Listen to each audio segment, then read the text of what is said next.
O mankind, you should be mindful of your duty to Allah. Train the child the way he should go, and when he grows, he will not depart from it. One person who, when you empower her, she can do a lot. Bad company corrupts good character. A'udhu billahi minash shaitanir rajim. Bismillahir rahmanir rahim. I seek refuge with Allah from Satan the accursed. In the name of Allah, the gracious, the merciful. And one of his signs is this, that he has created wives for you from among yourselves, that you may find peace of mind in them. And he has put love and tenderness between you. In that surely are signs for a people who reflect. Holy Quran, chapter 30, verse 22. Distinguished viewers, Assalamu alaikum wa rahmatullahi wa barakatuhu. I welcome you once again to another edition of A Woman's Perspective. The purpose of marriage is for the continuity of one's progeny, to protect one's chastity, to attain love and peace, and to live a responsibility of a safe married life. The Quran dubbed married men and women as muhsin and muhsinat, which means to be enclosed in a fort. This shows that the purpose of marriage is to safeguard oneself from satanic influences and attacks. Also, it is to protect one's chastity and righteousness. Today, on A Woman's Perspective, we are going to discuss some of the challenges and blessings of marriage. I am privileged to have with me to my far end Hajia Mrs. Rahmat Muslim, who is a retired educationist and a former Lajna Imaila president, that is the women's wing of Ahmadiyya Mission. Assalamu alaikum, Hajia. Wa alaikum salam wa rahmatullahi ta'ala wa barakatuh. Next by me is Mrs. Hannah Nuhu Yate, who is a headmistress and also in charge of publicity for the Kaswa Circuit Lajna Imaila. Madam, assalamu alaikum wa rahmatullahi wa barakatuh. Yes, marriage is supposed to protect one's chastity. Hajia Rahmat, I want us to discuss, we all know that marriage is important, and to protect one's chastity, we want to discuss the need for the protection of chastity in marriage. A'udhu billahi minash shaitanir rajim. Bismillahir rahmanir rahim. Thank you for the question. When we talk of chastity, we mean protecting yourself against indecency of all kinds, protecting yourself against illicit behavior. And so the Holy Quran itself made mention of this in chapter 17. That is Bani Israel, when Allah subhanahu wa ta'ala says that, وَلَا تَقْرَبُوا الزِّنَا إِنَّهُ كَانَ فَاحِشَةً وَسَاءً سَبِيلًا, which in short means that one should safeguard yourself from illicit behavior. That is, protect yourself against causing or falling into the trap of fornication or adultery, because it is a manifest sin. It is a sin that manifests itself. It comes with diverse consequences. So Allah subhanahu wa ta'ala says that for a pure marriage, one has to keep yourself chaste, so much so that you stay away from satanic influences. And then relating this to Hazrat Maryam, we all know the history of Hazrat Maryam, so much so that Allah subhanahu wa ta'ala has raised her to a higher status and have even mentioned her in the Holy Quran. Hazrat Maryam, as in Jesus alayhi salatu wasalam's mother. Okay. Who kept her chastity. And then by that, Allah blessed her with a pious and righteous, and who has gotten the status of prophethood. So it is very important for every human being, a man or woman, to keep yourself chaste. In our olden traditions, we had it like that, where families protected themselves according to their own customs and norms. And then those families are recognized as pure families, and therefore marriages are contracted for them. So it's not just about after marriage, Madam Hannah. No. Also, before marriage, you have to keep yourself chaste, right? Of course. It's very necessary that you keep yourself chaste before in marriage. It's very, very necessary. As Allah subhanahu wa ta'ala has said in Quran chapter 66, verse 7, that Ya ayyuhallazina amanu ku anfusakum wa ahlikum naran. He said, O you who believe, save yourselves and your families from fire. The fire here, naran, as mentioned, is not necessarily the fire of the hereafter. It is both fire in this world and the hereafter. Because if you don't keep yourself chaste, how do you enter a chaste married life and then train your children to equally be chaste? Yeah. You should not forget that you have to prepare yourself. Before you get into marriage, you have to prepare yourself. You have to conscientize the mind in order to live a perfect and an exemplary life in your married life. So if you don't prepare yourself, if you don't protect yourself against all these evil things that happen around us in today's world, how do you get into marriage and at the end of the day train your children to be chaste? So we should not forget, and we should always try as much as we can to protect ourselves on such field, especially leading a very modest, simple, and very religious life, so that at the end of the day, if we are married, we can then continue with such behavior. So that means Islam abhors girlfriend, boyfriend relationship before marriage and all that. Of course. Okay. So Hajia Rahmat, arranged marriage. What is arranged marriage, and what does Islam say about arranged marriage? Does it work? Islam is a universal religion. And before Islam comes to accept a thing, it has to weigh the pros and cons, or the advantages and disadvantages of that particular thing. And therefore, Islam is not in conflict with customs that are in conformity with the teachings of Islam. So arranged marriages, the advantages, if you look at it, Islam accepts it according to this, to the advantages that comes with arranged marriages. For instance, families recognize themselves according to their righteousness, customary wise. So if a family is righteous, it is looking up to another family that is righteous, so that they can merge their children together, so that the continuity of producing righteous and pious children continues. As the Holy Quran says that the spread of many men and women is just not many men and women as in their numbers, but as to have righteous people who will occupy the world and therefore promote peace and harmony. You understand? So arranged marriages is accepted in Islam according to the norms attached to it, according to the good teachings attached to it. And so sometimes it has to be, even if it is that case, the acceptance has to come from both the man and the woman. Yes, if they are righteous, but that kind of mutual relationship does not exist. The girl does not agree to the man. You cannot force her that she should by all means marry the girl, even though he's coming from a righteous family. It is a matter of the heart, and therefore the girl has to accept the marriage before it is contracted. Yes, Madam Hannah, because if the girl doesn't accept and she is forced to marry, this is where the chastity in marriage comes in. Of course, it does.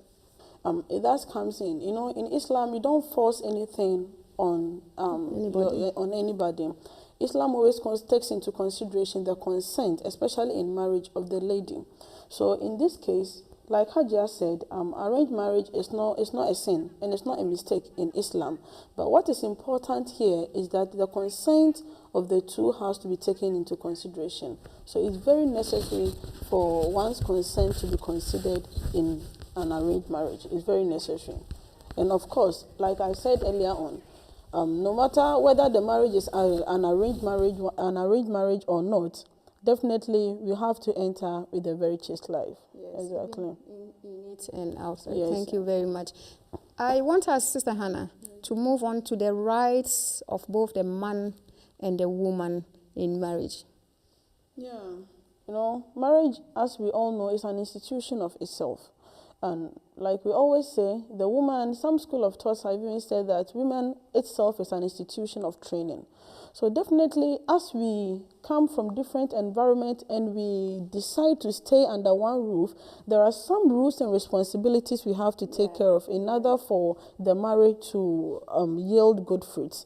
In marriage, Allah subhanahu wa ta'ala has said in Quran chapter 4, verse 20, that men, God commanded man to treat his wife with equity. The Quran says, but consult with them in kindness.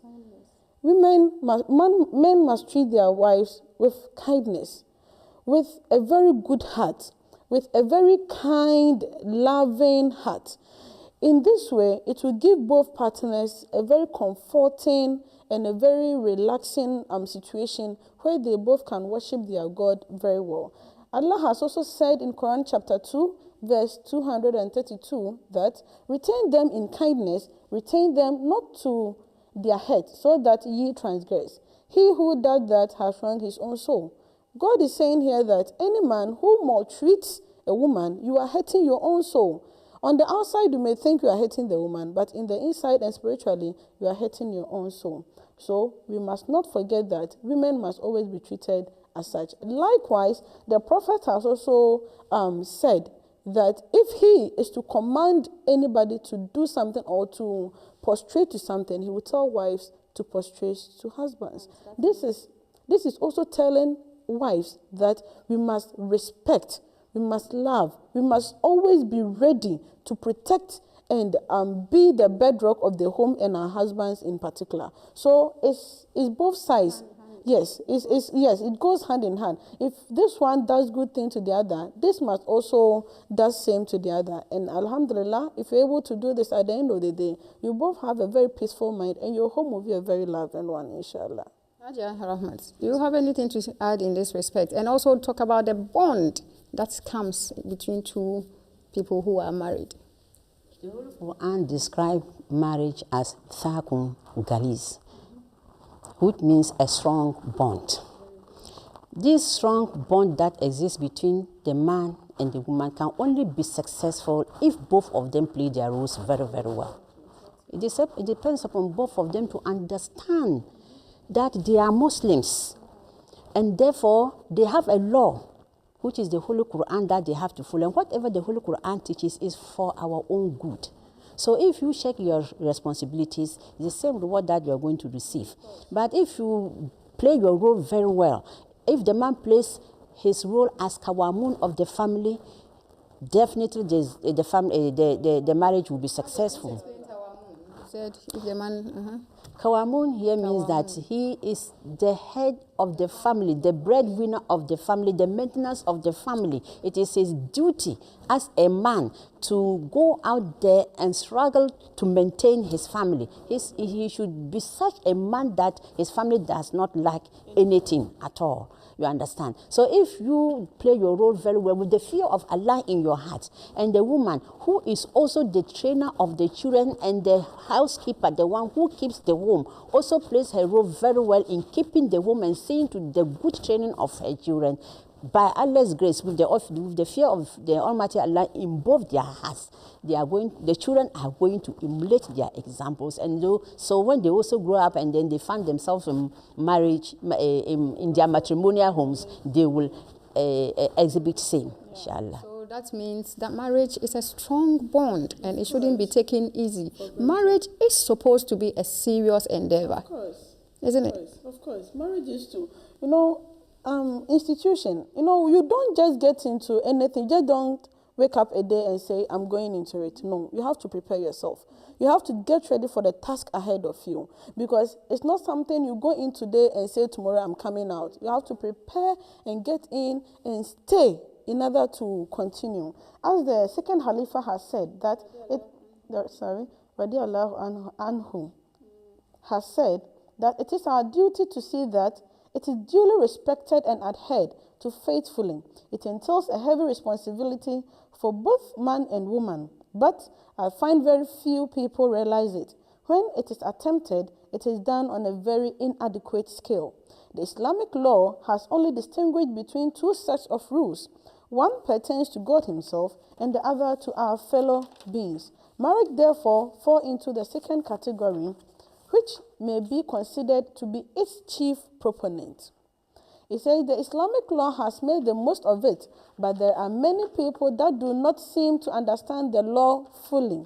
Neither do they try to benefit themselves by it. Their case is like that of a baby who will be quite willing to barter a precious diamond for a base coin.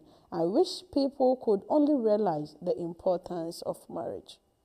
This saying alone tells us it's a barrel of wisdom, which is telling us what you have to prepare yourself, how you have to prepare yourself before you get into the institution of marriage. So marriage should not be taken on a lighter note. Marriage should not be taken for granted. Marriage should not be something with a mere understanding. So we should always consider marriage as a very serious and important venture before we get into it. Aja, some people just enter marriages. They just feel that my friend is married, my sister is married, I also have to get married. But they don't see marriage as a serious endeavor. Any advice for those people? Well, it's, if they are Muslims and then they think this way, it's better for them to go back to the Holy Quran and study it very well. If it is not a serious endeavor, Allah will not allow it. In the first place, we should just understand that the first institution ever established on earth is marriage by Allah subhanahu wa ta'ala when he created all species in pairs. So it should be seen as a serious because it has its own blessings if well followed. And if not followed too, it has its own consequences. So it behoves on each and every one of us to just take it as a serious matter, not because my friend is getting married and therefore I must also go into it. It means that you don't understand the nitty-gritty of it. If you do understand, you will not just take it lightly like that. It is going in and staying there forever. It is a long journey. It comes with a lot of trials and tribulations. So if you don't occupy your mind with this, thinking that when I get into marriage, it's not an easy road for me, and therefore I need to sacrifice to stay in the marriage, you will enter and then you cannot stay. Yes. So Aja, you are saying that marriage is not easy. I remember a friend of mine who got married. I saw him and asked, one Ahmadi brother, and asked, how is marriage? And he said, Aja, I thought that when I was outside, the way I thought marriage was is completely different from when I entered. There are pros and cons. You see, it's not easy. A lot of things can happen when you enter marriage and you are not expected. What are some of the things that can come and you will not expect? Well, that is the thing. First of all, which is why in Islam Ahmadiyyat, I am happy that they have established marriage counseling unit. I mean, Huzur Ayada Ulat Alabi Nasir Aziz has, yes, the current Khalifa has established marriage unit all over, a marriage counseling unit all over the globe, you understand? So that we'll get the counseling and understand the importance of marriage actually before going into it. So if you do get the message very well and then you enter into the institution of marriage, you will understand that your friend is telling you, he will not tell you some of those things, that he will be prepared to accept everything that comes his way and then be prepared to pray over whatever trial he is going through and even fast over it. Madam Hannah, please talk about issues like living with the mother-in-laws. Sometimes it's a very serious issue. Everybody, you are living with your in-laws. Yes, everybody wants to run away. In such states, when that happens to you as a married woman, what do you have to do? Okay, you know, like you said, anything good has got its own negative aspect. And sometimes certain situations allow us to get into something you may not even think or consider to come your way. But in all things, Allah Almighty has said that the believer cries more and laughs a little. Because at the end of the day, the more trials you get, the more closer you are to the Almighty Allah. Huzur Ayadallahu Ta'ala bin Nasir al-Aziz has said in his Kutubah on the 3rd of March 2017. The topic was matrimonial alliances and issues. He said, at times, the cause of discord in marriage is because the husband does not have his own house and is living with his parents. Sometimes, this is because the husband may be experiencing financial difficulties or is still studying, and therefore it is not possible for him to buy his own house. In such an instance, the wife should support him and live with her in-laws until he acquires the means to purchase his own house. In certain cases, the women and her parents end the marriage, and so such practices are completely wrong. If the girl cannot live with the in-laws, then she should have voiced her reservations from the outset. Yeah. So that means that if that happens, it doesn't mean you should run away. No. It doesn't mean you should run away. You should try as much as possible to treat them kindly, because they are also human beings. Ajay, what do you have to say about this? The question of in-laws, especially this part of our world, Africa, is a very serious thing. A woman gets into marriage, there is the understanding between her and her husband. She accepts the husband the way he is. They are living together. But where the issues are not forthcoming, it becomes the fault of the woman. And therefore, it causes a whole lot of trouble in the house, and there is no peace for the woman. So eventually, what happens to the girl in marriage? So the question of in-laws here sometimes is the fault of the mother-in-law. Sometimes too, yes, I agree, it can be the fault of the girl too. If you come and then you don't consider your husband's parents as your own, and so that you will give them the same maximum love and support that you used to give to your own parents, and then you come and then you look down upon them, definitely they will also not take it kindly on you. And so some parents make it that they already pollute their daughters' minds that when you go, take care of your make sure that So please, so these because things, we don't have a lot of time, I want to also ask about Ajia, please. Can we now talk about the blessings of marriage? All these things that we are talking about means that marriage is a blessing. What are some of the moral blessings of marriage, please? We have along the line we have mentioned some of them, like taqwa, for instance, becoming a righteous person. Marriage keeps you intact. It protects you all over. It protects you, it gives protection to you and your husband. You and your husband are mirrors to each other. You are a garment for each other, like the Holy Quran has said. And so you are all out to protect one another. That is the one moral aspect of it. One blessing of marriage. So then, even if there is economic hardship in the marriage, you people understand one another and know how to go about and plan your lives and move together. And therefore, marriage holistically provides you that protection morally. And then you ask of moral protection. And then spiritually too, it draws you closer to your Almighty. So the things that you'll be single and doing them outside, once you are in your matrimony, there is no way for you to do the things that other people who are not married are doing outside. So then you are concentrating on how to please your God in this your marriage. You are concentrating on how best you can please your husband, because pleasing of our husband is key in our marriage. If after all said and done, you are doing everything and your husband is not pleased with you, know that you have not done anything by Allah's grace. So spiritually, it draws you closer to your Almighty Allah, because you are conscious of what you are doing in your matrimony. And even psychologically, it protects the woman. Yes, and you know, the Holy Prophet, he is supposed to be our example. How was he treating his wives? Can you tell us? Of course. You know, the Holy Prophet Sallallahu Alaihi Wasallam is an example to humanity. Everything he did is a perfect example to humankind. In connection with his wives, one Hazrat Aisha was asked about the nature of his husband, the Prophet Sallallahu Alaihi Wasallam, and all she said was, Kana khulquhu Quran, meaning the Prophet is an embodiment of the Quran. That means all his life, whatever he did is just as is in the Quran. We have heard history has told us that the prophet, he is someone who clean his house, he doesn't mind sweeping, he doesn't mind cooking, he doesn't mind mending his own attires, his shoes. Some of these things he does it to help his wife in the house. Somebody who was the holy prophet, exactly. the prophet of Allah was helping their wife. In doing and some all people, these things, they are just ordinary people and they feel that they are not supposed to help their no, wife. even in our society, if the man does something to help the wife in the house, you know the kind of names we give to him, all kinds of names, which is very bad. And that is not what the prophet has taught us to do.